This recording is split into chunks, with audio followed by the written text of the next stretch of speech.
shit. This is Too Old for This Shit. Each week we dissect, discuss and critique the best and worst action movies from the 80s and 90s. You're listening to the podcast that puts critical thought into a mindless genre. It sure does. Now, my name is Antonio and with me is my co-host, Josh. Hello. Now, Josh grew up watching a lot of these films as a kid. I am seeing them for the first time and giving them a fresh perspective. And Josh is going to see how these films stand the test of time. Yeah, I want to know. I need to know. Inquiring minds need to know. And I just like a good excuse to watch a whole bunch of films where I've grown up, people being like, what? You haven't seen this? You need to go see this. It's like the greatest film ever. Yep. And trying to see every greatest film ever made. Did anyone ever say this about the movie we're about to watch today? I feel like it is held in high regard. And what movie is it? It is Conan the Barbarian. Bum, bum, bum. So it doesn't matter if you've watched this film on VHS or on Blu-ray or you've illegally streamed it, you naughty, naughty boy. We are going to bring a freshness to the nostalgia. So Conan the Barbarian, I'm going to say I have no clear recollection of seeing this movie for the first time. Right. Okay. None. I know I've seen it many times throughout the years. I can't pinpoint a first time though. So you obviously didn't see it in the cinema then? No, right. I came out the year I was born. Now, this isn't his first film, Arnold Schwarzenegger. This is not his first film, but this is the movie that made him. Right. And this is why I was kind of intrigued to see it. And also I feel like Conan itself, Conan the Barbarian, is very much a part of pop culture in a way. Like it's just this, that's the only sort of frame of reference I have for it, is that when you think about, I guess, fantasy films and that kind of stuff, Conan the Barbarian eventually pops up. It looms large, definitely, it's a sword and sorcery genre film. Yeah. So I'm interested to sort of, see what this film means in terms of that world. It definitely sets up a very definite world. So, it definitely looms large in the kind of fantasy genre, despite and the sort of not mythos, but like what it means to like it's a standard, because there was not a lot of this type of film made after it either. The genre sort of died after this. Like there were a few films earlier, like Excalibur.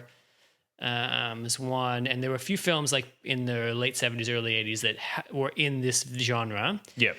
But it really kind of died out until really Lord of the Rings. Lord of the Rings is the next sort of real big fantasy franchise that took over. Although I don't know if you could really call this a franchise. It was one film and then a sequel. Yep. Okay. And the reboot was and based off of a source material as well. Based off a source material, pulp, short stories, and a novel from a writer called Robert E. Howard, who died very early on. Like these are pulp novels from like the 30s, or short stories from the 30s. So it's right. old source material. I'm excited to see this film because I like a good fantasy film, and the fact that you mentioned Lord of the Rings kind of gets me a little bit excited. Obviously, I'm probably not expecting something of that scale. I don't think. No, it's not on the scale of Lord of the Rings. We'll see. I have seen this movie several times over the years, so it's not like I haven't seen it in years and I'm coming back to it. Awesome. All right, well, let's get stuck into it. Let's watch this movie. See you on the other side. Let me tell you of the days of high adventure. What is best in life? Crush your enemies, see them driven before you, and hear the lamentation of their women. That the strength and power of flesh. What is steel compared to the hand that wields it? You took my father's sword! Ah! And we're back.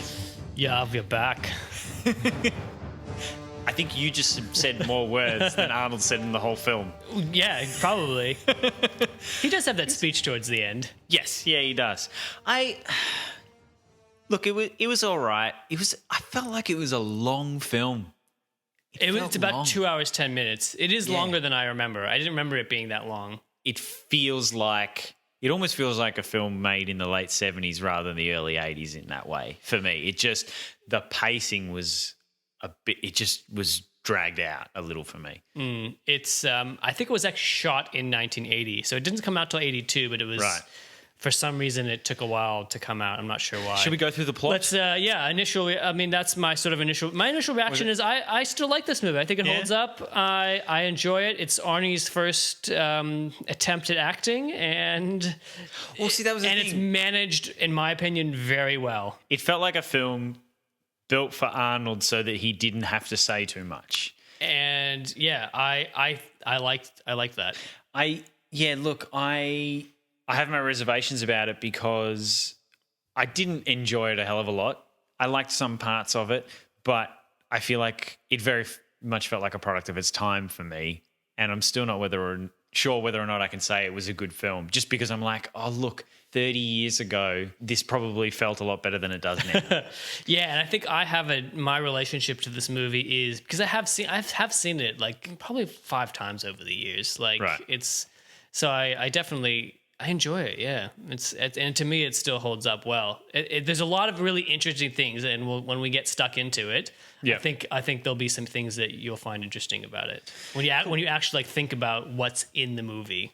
Right. Okay. So after witnessing his family getting slaughtered by warriors of a snake cult, young Conan is enslaved and eventually forced into becoming a cage-fighting gladiator. Upon getting his freedom, he searches to find the snake cult leader to exact revenge. Along the way, he meets thieves Subutai and Valeria, who help him steal things from the snake cult shrines. When King Osric's daughter runs off to join the snake cult, Conan goes to save her and to get his revenge.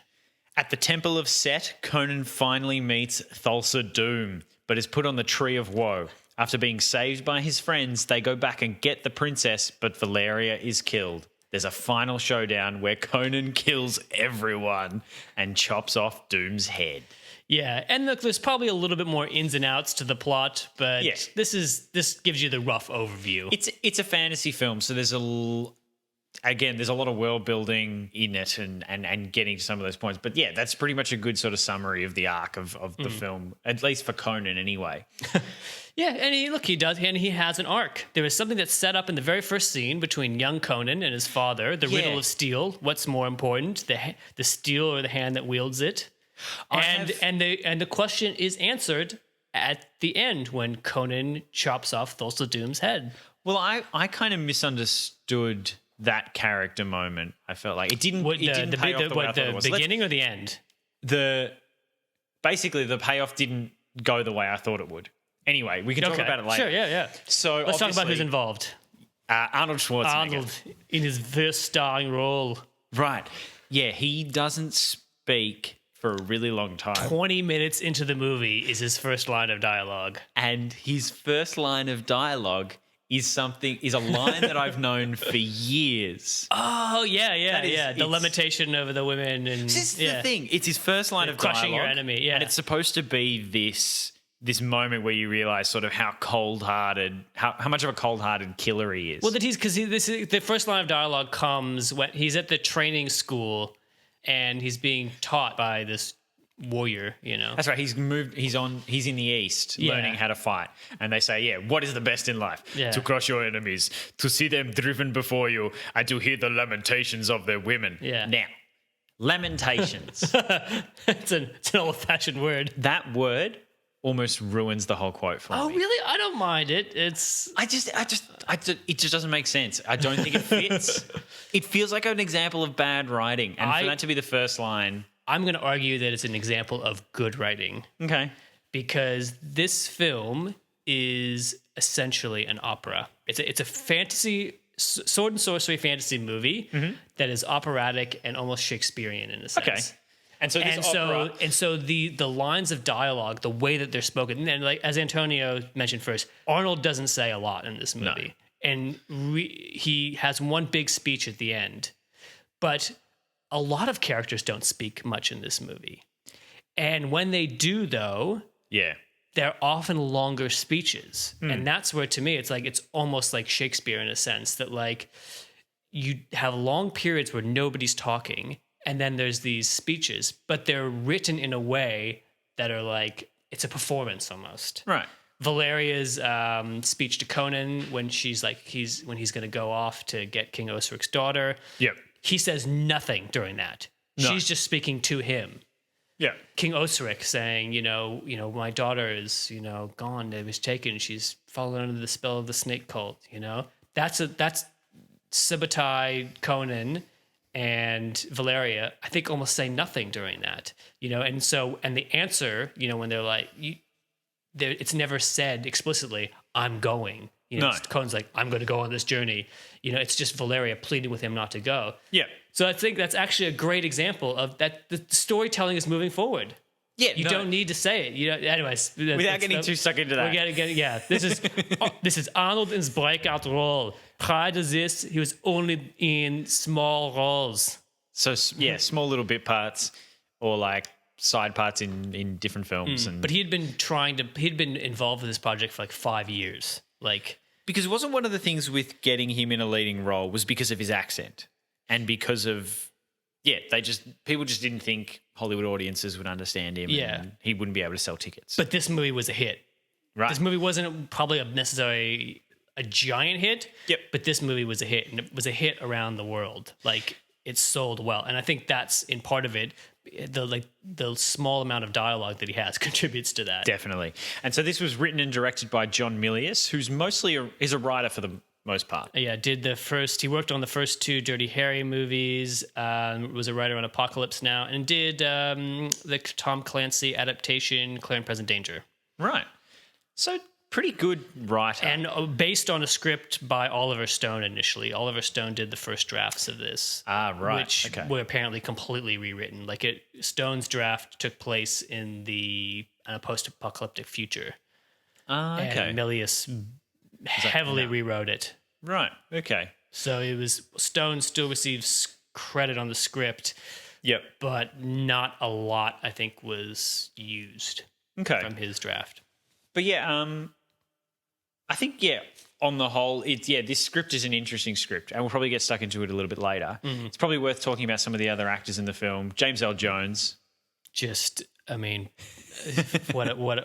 what he does best. What an actor, what a class act for him to be playing. Obviously he's a villain as the voice of Darth Vader. Yeah. But for him to actually do that in the flesh is totally different, and he does a great job. He is a gem. And a nice appearance by Max von Sydow as King Osric. Yep. As well, which was quite good. One of the Ingmar Bergman troupe of actors. Really the only one who crossed. Because besides loving action movies, I also love, Swedish depressing movies from the 60s and 70s. I'm a huge Ingmar Bergman fan. And von Sydow was, one of the main troupe of Ingmar Bergman's group in the 60s and 70s. And Conan's kind of sidekicks were played by Jerry Lopez and Sandahl Bergman. Yeah. Oh, Jerry Lopez, who was a surfer, but that's actually not his voice. His voice is dubbed by another actor. That's when you hear him talk, that's not him. And Sandahl Bergman was a dancer prior to this. So none of the 3 leads had much acting experience, which is strange because here you have 3 leads. One's a surfer, one's a bodybuilder, one's a dancer. And then you have Thulsa Doom, James Earl Jones, is this classically trained American Shakespearean actor. And then von Sydow, who's this really well-trained theater guy from Sweden. It's a real gamut. Yeah. See, it's interesting that Valeria and, the actors who played Valeria and Subutai are, totally, they're not really very experienced actors because Conan doesn't talk a lot in the film, they carry a lot of the film when they're in scenes with him. Absolutely. And especially Sandahl Bergman. She does a lot in this film. So I'm really impressed by that. And this was really her only major starring role. Right. She did the kind of quasi Conan spin-off Red Queen, and it was the Red Sonja. Red Sonja, sorry. Yeah, Red Sonja. But, really doesn't do much after that, which is unfortunate. But, I don't know. Who knows why, it is what it is. But But she's fantastic in this movie. Yeah, no, she's great. And really strong female character. Yes, yeah, definitely. But I think as we realized just before we started recording, you never hear her name in the film. No, she's not. She's only named in the credits. It's unfortunate, but I think because I read a line. The scene where she says her name was cut. Ah, right. So okay. that's why she's actually not given a name. Why is that not Jerry Lopez's voice? What's that all about? No idea. But I read that one as online as well. Right. I literally have no idea. The other guy, interestingly, the narrator character Mako, was also in a film that I really liked with Steve McQueen called The Sand Pebbles. So, right. And which Mako got an Academy Award nomination for. Ah, cool. And that film was actually the only Academy Award nomination for Steve McQueen as well. There you go. This is getting deep into it, but for a film that's so successful, or at least so well known, it's an interesting mix of people. Yeah, absolutely. Yeah, there's a real gamut there, like we were saying before. You have these really classically trained actors. But even Max von Sydow, he literally only appears in one scene. One. He's only in one. He doesn't at the end when they bring the daughter back. You don't see Max von Sydow again. No, not at all. So, what worked for me in this film was probably, good parts of the script. The way the storytelling was done. Like, I kind of knew going in that this was Arnold's first film, and I knew that there were issues with him doing dialogue. I just remember reading that. And so watching the film and realizing how much he didn't talk, but then in general, how much you were saying before, how much dialogue there isn't, and how a lot of the film is just told through what the characters do. Yeah, it's visual storytelling at its best. And this is what worked for me.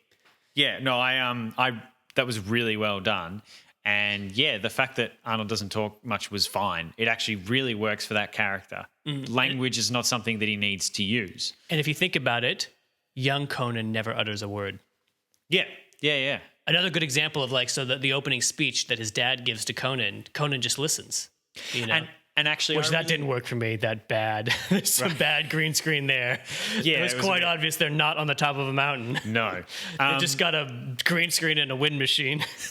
But I like that scene because it was an exposition dump, but it was also a character moment for Conan. It set up the whole film. It not only told us about the world of the film, and the narrator did a fair bit of that as well, but it was Conan's father informing Conan's worldview.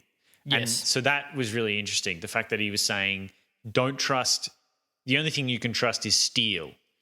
So I had that in my head. I was like, okay, so this means that Conan is going to be this guy who he's basically all he's going to know is battle, because then you see that his family gets killed. Slaughtered by Thulsa Doom. Yeah, so the only thing that he trusts is the strength of his sword, the strength of someone else's armor, or whatever it might be in battle. I get that. Cool. I thought that was really well done. And the soundtrack for this film is great. And that's where the kind of opera sort of element to me comes in. And I feel like that's the reason why that very much carries the non-dialogue moments of the film. Like, that is where a lot of the tone comes from. It's not necessarily from... It's sometimes from what you see on screen, but a lot of the time it's the soundtrack, which is epic and awesome. Like, I was really impressed. Same guy who did RoboCop. Right. Okay. I don't even know what to think about that. I don't... Because RoboCop wasn't orchestral from memory. Yeah, it was. Yeah. Was it? Oh, right. Yeah, it has a real strong orchestra. But yeah, no, well, yeah, soundtrack was great. Those were probably the main things, like the way the story unfolded. A lot of that worked well for me, and the soundtrack as well. Yeah, this is visual storytelling. I would almost say this is on par with Mad Max 2 in terms of just visual storytelling. It does kind of remind me of Fury Road as well in that way. Yeah, Fury Road, another good example of like really visual storytelling. Even the narration, which is another thing that actually really works for me. The narration by Mako and the old wizard character. Yeah.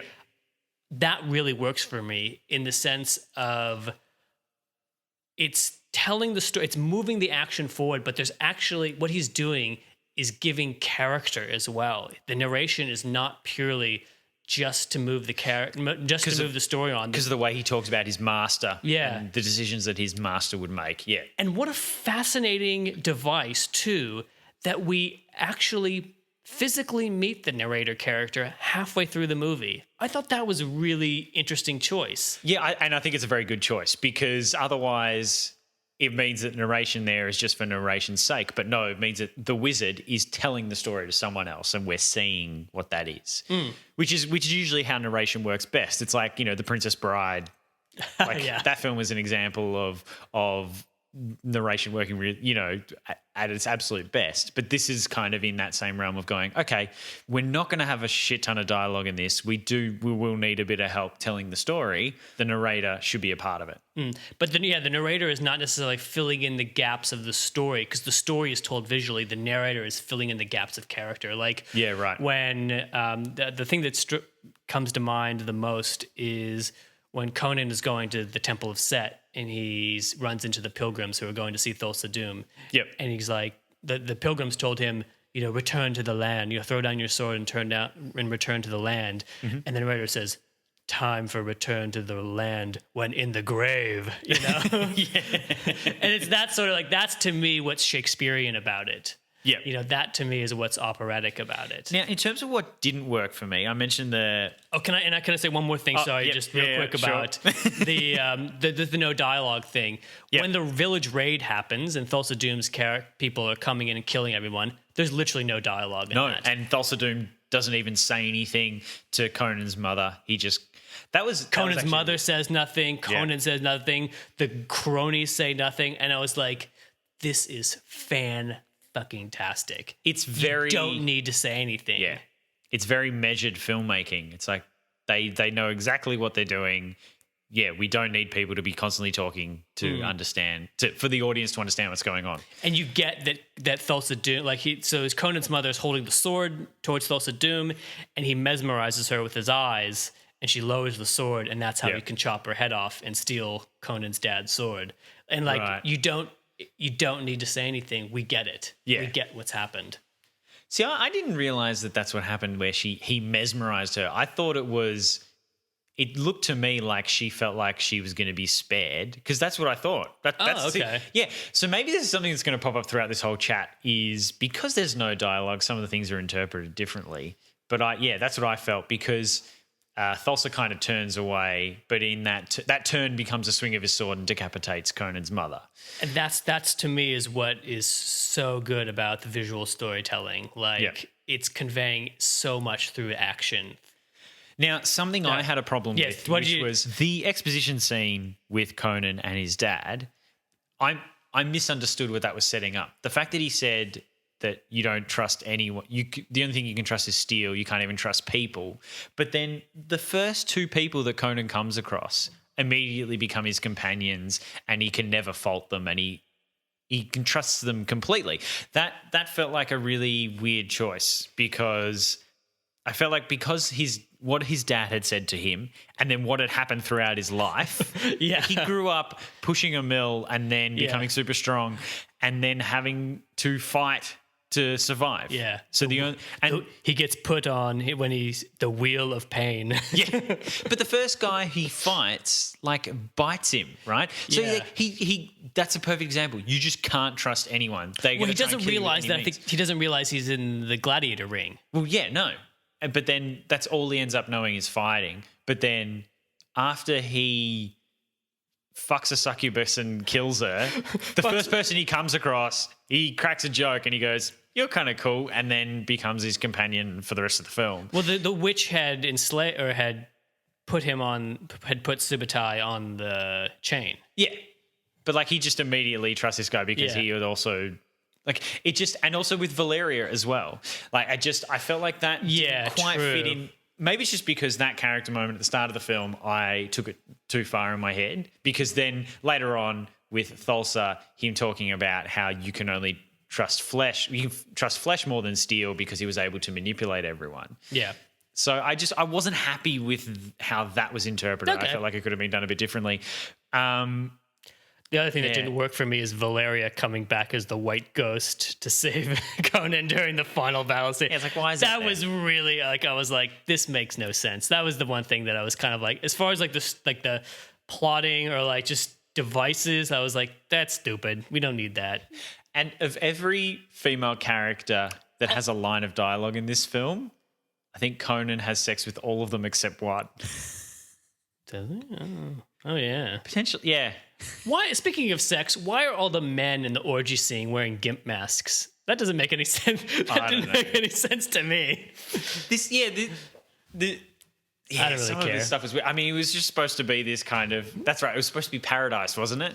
Them just writhing around. Yeah, there's like an pit. orgy. So like when Conan and Valeria and Subutai break into Thulsa Doom's underground lair to get the princess back. Yep. There's this orgy scene where, but yeah, all the men are wearing gimp masks. But the women are. Well, because Women aren't. I don't know. you know what?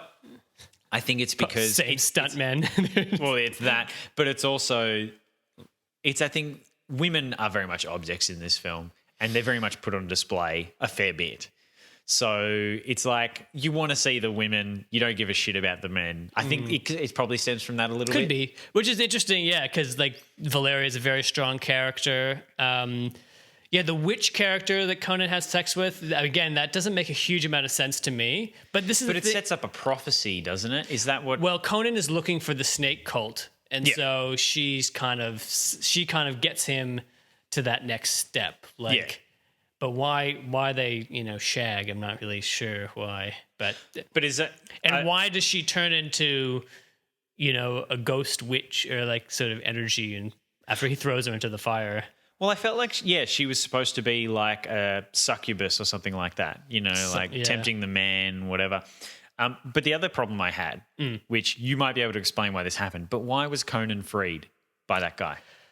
That made no sense. And why are the dogs chasing him? But it didn't see to me like it didn't matter that much. Like I don't know. Like look, there are problems with the scripting in terms of like why was he if he's the best gladiator? Why is he freed? Yeah, like why?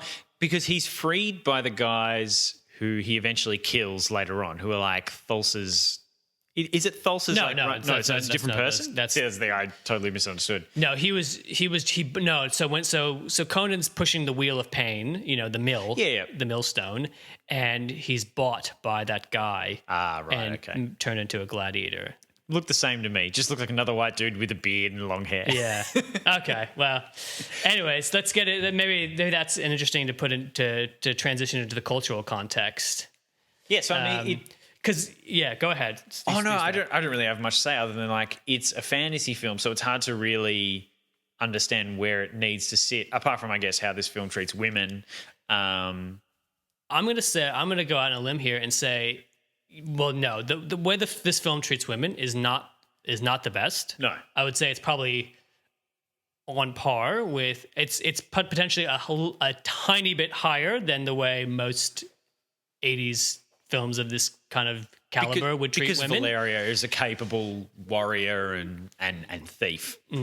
But the way this film treats race is really interesting. Think about fantasy movies. Yeah, okay. I see where you're going. And think about how this film treats race and B treats religion. Okay. Because Well, there the are a thing I would lot say of about- religious themes in this. They're Yeah, not for necessarily sure. religious themes, but there's a lot of talk about religion.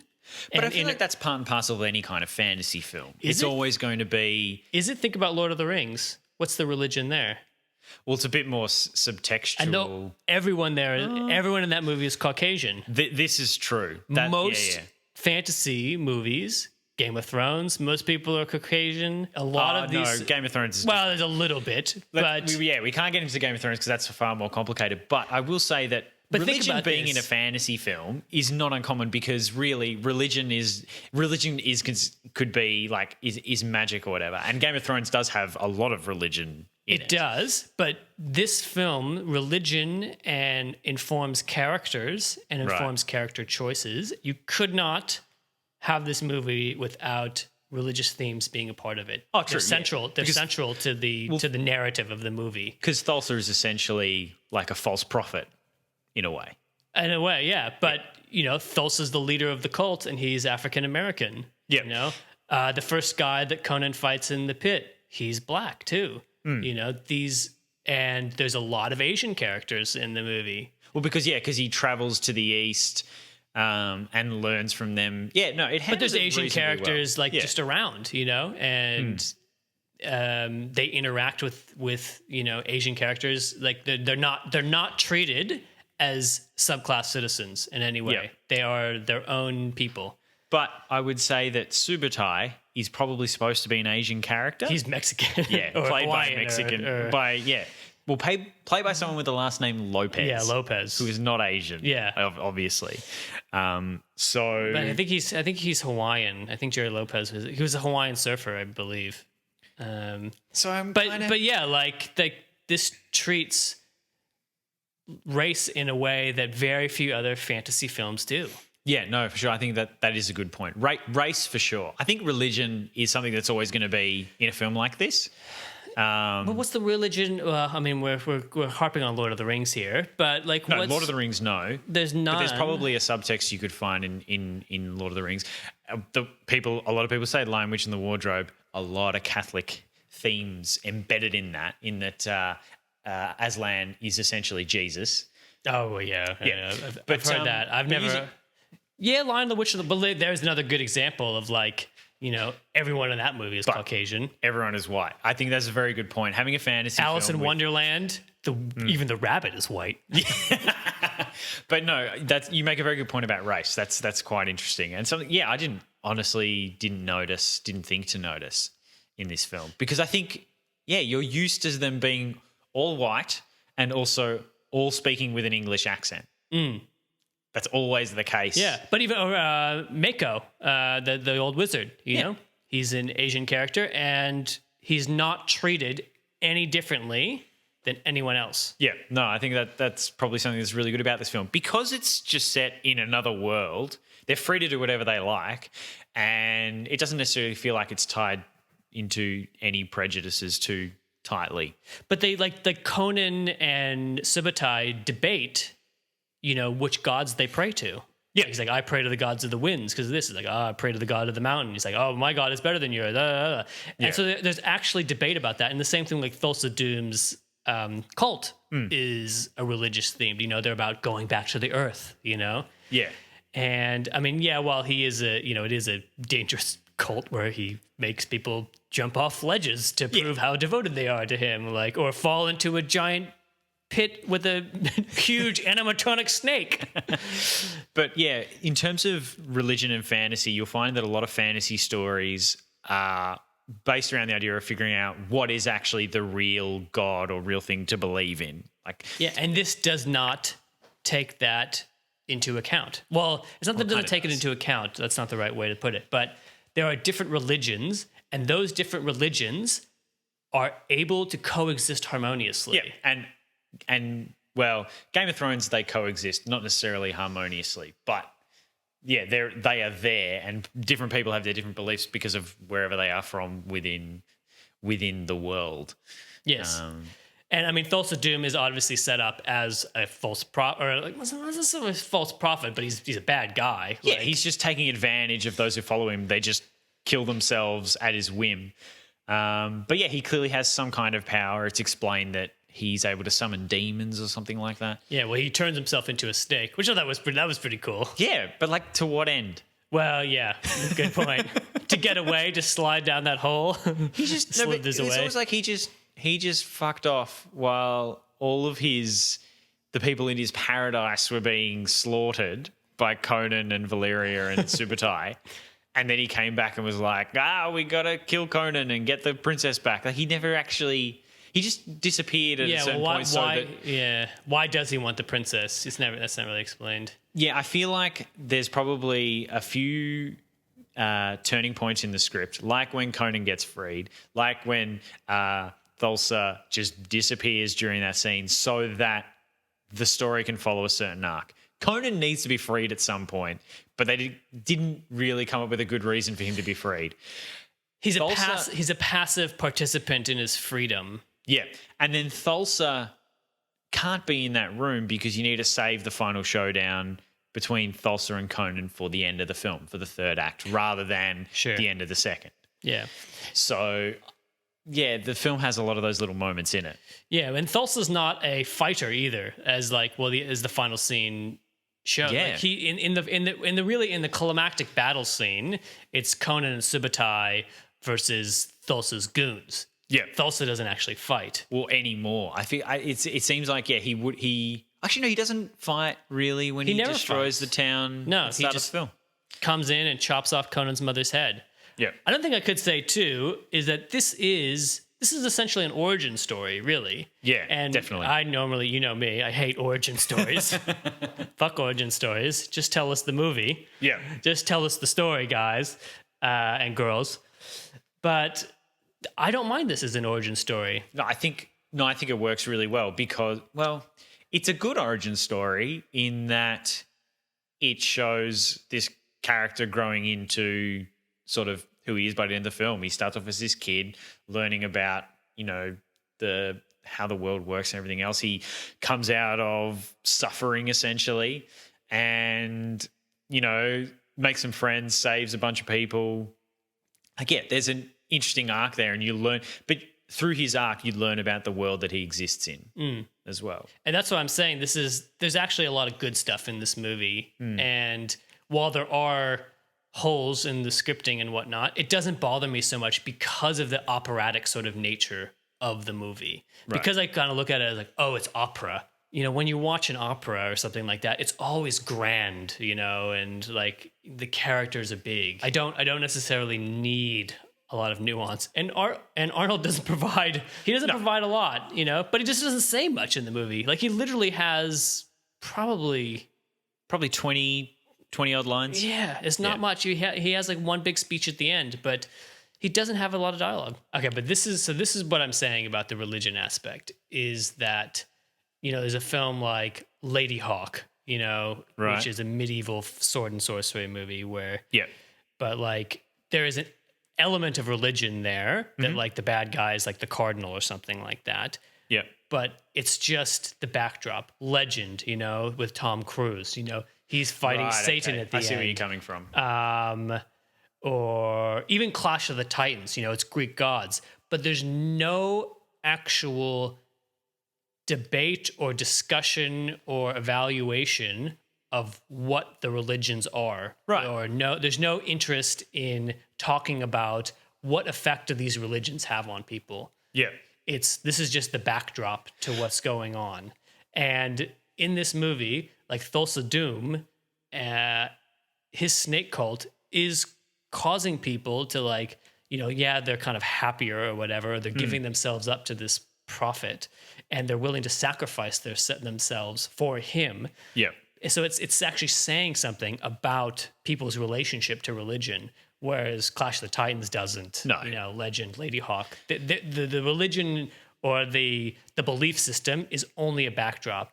But what about Game of Thrones? Well, rather than talking specifically about Game of Thrones, what I think the difference is here is comparing Conan to films that are in a medieval setting, but don't necessarily have any real, like it's not about the magic and the religion and where the power comes from. Whereas a lot of there is big parts of fantasy literature that are about prophecies and so on, and where the power, why that prophecy is there and where that power comes from and everything like that. So it's not, and then when that is intrinsic to the story, it's common for you to say, okay, well, what is this evil power? Why does it corrupt and what is it doing to people? And so I guess that's why for me that wasn't that surprising in a way, because I've read a few fantasy books and I like when stories deal with that. It's like, why, what is this? Where does it come from? Why and what is it doing? But I think, rather than it just being like a King Arthur story about swords and knights and so on, it's interesting how it deals with that. The fact that what does this represent, this evil dude played by James Earl Jones, and what does it mean for the people and why is it bad? And it shows what is people's. Here's the key point. This is my key point. Is this film shows people's relationship to their religion, right? And most fantasy films do not. They don't show why am I, what do I feel about my belief system? And so do you say that as in why does Thulsa make the choices that he makes? Is that what you mean? Why does, Conan believe in what he believes in? Right. Why does he believe in steel? Or why does Subutai believe in the gods of wind? And Mako believe, the wizard believes in the gods of wind. And actually when Mako brings Conan back, from the dead. Yeah. That's actually taken directly from Japanese mythology. I remember my dad telling me the stories. It's the ghosts trying to come and steal Conan's soul. So they're trying to bring Conan back to life, and they've written like little letters all around on his face and on his hands, and theoretically it's across his whole body, because it's from Japanese mythology, the story of earless Hoichi, who. The reason why he was earless is because when they brought him back and they drew the runes on his face, the ghosts couldn't take any part of him that had the runes on it, but they forgot to write it on his ears, so they took his ears off. So that's why he's earless Hoichi. But that scene comes directly from Japanese mythology. Well, that's interesting, and the fact that it does sort of shows how this film was just borrows from whatever is available to sort of build this colorful world. So that's why I think this film stands apart in sword and sorcery genre sort of stuff. Yeah. Because no other film really deals, and it doesn't delve deep into it. Yep. But it treats it in a different way than all the other films around it. And there were a lot, like I said, there's a lot of films around this area. Yeah, see, that's the thing. I haven't seen a lot of those, so I have a feeling that's probably why I don't feel the same way. Right, okay. That's probably what it is. Now, in terms of how this film was made, I do like the story and the world that they've built for Conan the Barbarian, but ultimately the film dragged for me. It felt slow. And I think that's just a thing of how old the film is, and possibly also the whole opera thing. I'd be interested to hear you talk more about that, because that's probably why I just probably didn't feel like watching a film like that when I was watching it. It is a bit long. 2 hours and 10 minutes. They could probably cut 10 minutes out. Some of the things I think they could have cut out with some of the battle scenes. Some of that I felt like they didn't need. The Tree of Woe, he's on the tree, because so Conan gets captured when the first time he goes to Thulsa Doom's headquarters. He gets captured and put on the Tree of Woe, and he bites a turkey vulture. Yeah, that's right. Just to try and survive. Yeah, but he's like, it shows him he's still fighting. Yeah. But I see, I think if you take out some of the fight scenes, then it's like, what's left? Not take them out. You could just shorten them a bit. I didn't think it needed to be, they didn't need to be as long. Some of the set pieces were a little bit long. The sneaking into the snake. So they sneak into the snake tower and kill the giant animatronic snake. Yeah. And interesting, another good example, zero dialogue. Yeah, no, absolutely. Really, yeah. A lot of that stuff was really good, the way that they didn't need to use dialogue to move the story along. But I felt fatigued about an hour and 10 minutes into the film.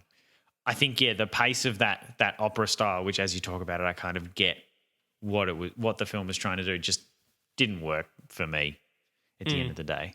Look, look, and probably some of the transitional scenes they could have shortened down. There's a few things they probably could have. To me, I when I look at it and go, cutting 10 minutes out of the movie, I wouldn't like grab a scene and pull it out. Yeah, like I would just cut some of the traveling scenes, the running. Yeah, there's a lot of running. People true. run. Well, anywhere the characters go, they always run. There's some of the stuff where Conan and Subutai and Valeria are drunk, or the love montage where Valeria is falling in love with Conan. Yeah. You could shorten that, some of that stuff doesn't need to be there as much. It's that's the sort of thing I feel like you could cut out, because we get it, she's gonna fall in love with him. Yeah, you don't need to labor the point. No, those are the sort of things that I would. To me, I would just go for a general tightening. I wouldn't cut anything major out of it. Right. Because to me, the overall story is that the young man, Conan, loses his kind of birthright, his dad's sword, and he gets the sword back and ends up breaking it, doesn't he? Well, the Thulsa Doom's head crony has it, right? And he breaks the sword, but he cuts off Thulsa Doom's head with the broken sword. That's right. Yeah. And he was able to resist the mesmerization because Thulsa Doom tries to mesmerize him the same way Thulsa mesmerized Yeah, his you mother. see, the fact that Thulsa could do that totally, I totally missed that. And that's kind of the religious debate there is that he goes, you know, it's like, and the thing, you know, the arc is, you know, Thulsa Doom says, I'm your father. I'm the one who created you. You know, because I killed your family, you are who you are today. Yeah, right. That was quite cool. I like that. I thought that was a cool character moment. And then he's like, yeah, nah, I'm going to kill you. Yeah. Just like Luke Skywalker killed him in... Yeah, exactly. Not quite. Oh, no, it was the Emperor, wasn't it? Yeah. In terms of... Because it's a film that is about sort of magic and things like that, there were some practical and special effects that worked well. The snake transformation thing was actually... Yeah, it was kind of weird, but it worked. Like, you kind of saw James Earl Jones's face elongating a little bit, and then they cut to his hands sort of shrinking into his jacket, and then there's a snake head in the robes. Like, I thought that was pretty well done. But then, like, the ghosts that were trying to steal Conan's body, that stuff doesn't look great now. It didn't really hold up as well for me. It's a bit patchy. Yeah. But... Yeah, Valeria appearing as a white ghost, and it appeared like a kind of a Thor helmet or like a Mercury, like with little wings on it, like that. Yeah, I still don't understand why that was there. Like, I guess there's clearly he truly loved Valeria. Like, she wasn't just another woman for him to have sex with. Not like the witch. Yeah, or like the woman, you know how when he's a slave and he gets to have all the women that he wants. And so like the woman who's scared comes into the cage, you know, without a top on, and then you kind of go, he gives her this blanket and you kind of go, oh no, he's actually going to be quite caring or whatever. No, he just uses that so that he can lay her down, takes the blanket off, and then fucks her. Yeah. Like, to me, that was, it was like, ooh, yeah, don't do that anymore. It's kind of like every woman that he meets, you expect that Conan's going to have sex with, except for the princess. Yeah, he doesn't get his end away. No. Yeah, like, I mean, the film is very much a product of its time, even in its filmmaking, I felt. Like, it just looked like it was made in the late 70s, early 80s. Yes, very much so. The cinematography, the set design, all that stuff. It's very, actually, the cinematography is very color by numbers. Like, it's just, it does exactly what it needs to do. There isn't anything about it that was overly creative, I feel. It just helped to tell the story. It was really more about the script and the music. I think that that in terms of the technical aspects that kind of creatively had let the story go on. The other thing I'll say about, you know, the mechanics of the film are like, it's incredible to see all those extras in there too. Yes. That's another thing that's really interesting. Thulsa Doom's temple, that was a lot of people. You know, and obviously those are real people walking up the mountain in those white robes. You know, that's not CGI. That's a lot of people there. That was actually, genuinely really impressive. All right, so final thoughts for this film, Josh? To me, the film holds up. It does some things really interesting that we haven't seen, that we don't see in a lot of other movies. It treats race in a very different, and I'm not saying it's perfect. No. You know, all the two of the three lead characters are Caucasian. Yeah. But, you know, it stands alone in its place as far as, like, for me, it's like how it treats the blue religion and stuff like that. And it stands in a different place in terms of how it treats race. Not perfect. I'm not going to say it treats race perfectly here, but it's for its time. Yeah. It does better. It does better than a lot of other movies around it. See, so for me, watching this film, it made me want to watch Lord of the Rings. Like, I was about 20 minutes in, I was like, oh, this could be a cool fantasy film. I think I might watch Lord of the Rings after this. Yeah, right. So, but yeah, for me, it ultimately didn't hold up. Like, I didn't. Yeah, it's not an epic. No. This is the thing: is this movie is not an epic. It's a story. It's one character's journey. Yeah, I don't know. It's a smaller film in a lot of ways too. Yeah. It's definitely a smaller film, and that's fine. But I just also because maybe that's the thing, is that the stakes just weren't there. When you look versus Lord of the Rings, it's like end of the world. But this is Conan trying to save a bunch of people, not necessarily the end of the world, but take down a tyrant who killed all the people that he grew up knowing and ruined his life. It's a revenge story in a lot of ways.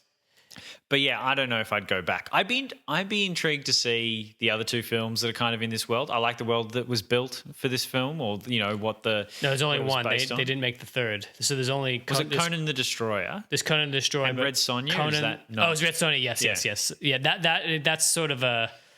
It's kind of like. What's the best thing I could do? It's kind of like Get Him to the Greek. In terms in its relationship to Forgetting Sarah Marshall. It's not right. It exists within the world. Yep.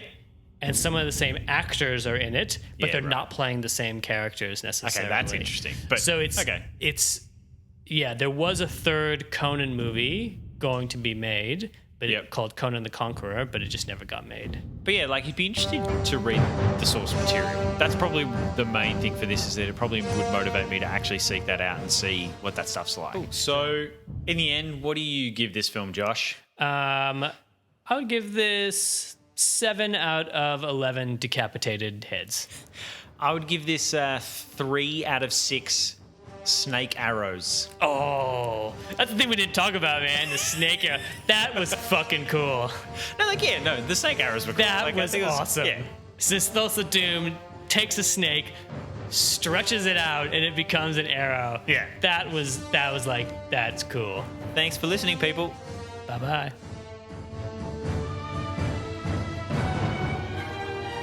Yeah, well, I know we said we're leaving, but we do, of course, have to do the social media plug.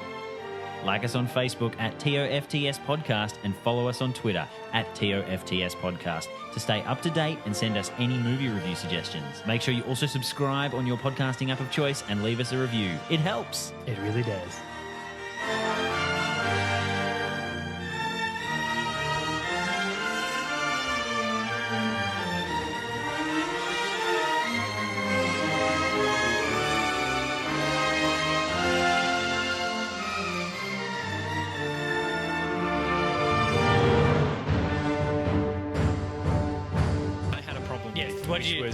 When Arnold punches the camel, that was weird. And there was a high five in there as well with some guys. I can't. But Conan invented that. Right, he came up with a high five.